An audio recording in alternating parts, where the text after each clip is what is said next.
শত্রুর আঘাত নয়, এবার ভেতর থেকেই ধাক্কা খেল ইসরায়েল। দেশের অত্যন্ত গোপনীয় প্রতিরক্ষা ব্যবস্থা আয়রন ডোমের তথ্য ফাঁস করেছেন নিজ দেশেরই এক সৈন্য রাজকহিন। মাত্র 1000 ক্রিপ্টোকারেন্সির বিনিময়ে এই সংবেদনশীল তথ্য পৌঁছে গেছে ইরানের গোয়েন্দাদের হাতে। ইতোমধ্যেই গুপ্তচর বৃত্তির অভিযোগে তাকে গ্রেফতার করা হয়েছে। বিষয়টি নিশ্চিত করেছে ইসরায়েলি পুলিশ ও নিরাপত্তা সংস্থা শিন বেট।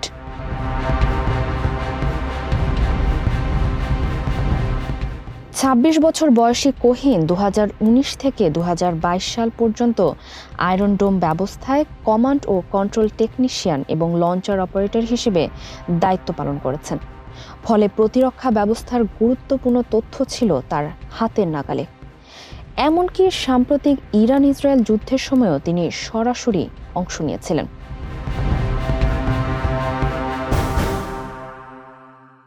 ঘটনার সূত্রপাত 2025 সালের 6 ডিসেম্বর। টেলিগ্রামের মাধ্যমে তার সঙ্গে যোগাযোগ করে এক ইরানি গোয়েন্দা। গোপন তথ্যের বিনিময়ে অর্থ দেওয়ার প্রস্তাব পেয়ে শেষ পর্যন্ত রাজি হয়ে যান কোহিন। 9 ডিসেম্বর তিনি পাঠিয়ে দেন 27টি ছবি ও ভিডিও। এতে ছিল আয়রন ডোমের গুরুত্বপূর্ণ 2টি ব্যাটারির অবস্থান, কার্যপ্রণালী, বিমান ঘাঁটির তথ্য, এমনকি নাগরিকদের ব্যক্তিগত তথ্য। জেরুজালেম আদালতে জমা দেওয়া অভিযোগে বলা হয়েছে, কোহিন শুরু থেকেই জানতেন তিনি শত্রুপক্ষের সঙ্গে যোগাযোগ করছেন, তবুও প্রায় 1 মাস ধরে নিয়মিতভাবে তথ্য পাচার করে গেছেন। ইসরায়েলি আইন অনুযায়ী যুদ্ধকালীন শত্রুপক্ষকে সহায়তা করার শাস্তি হতে পারে যাবজ্জীবন কারাদণ্ড, এমনকি মৃত্যুদণ্ড। যদিও দেশটিতে মৃত্যুদণ্ড কার্যকর বিরল, তবুও এই ঘটনার গুরুত্ব কম নয়।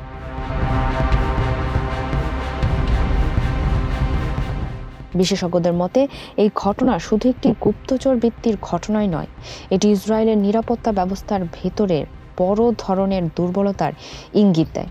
এখন প্রশ্ন উঠেছে, দেশের সবচেয়ে সুরক্ষিত প্রতিরক্ষা ব্যবস্থার তথ্য কিভাবে এমন সহজে ফাঁস হয়ে গেল? এই ঘটনাকে ঘিরে ইসরায়েলের ভেতরে চলছে তীব্র আলোচনা, আর বিশ্বজুড়ে তৈরি হয়েছে নতুন উদ্বেগ। ফারিহা আহমেদ, মানবকণ্ঠ।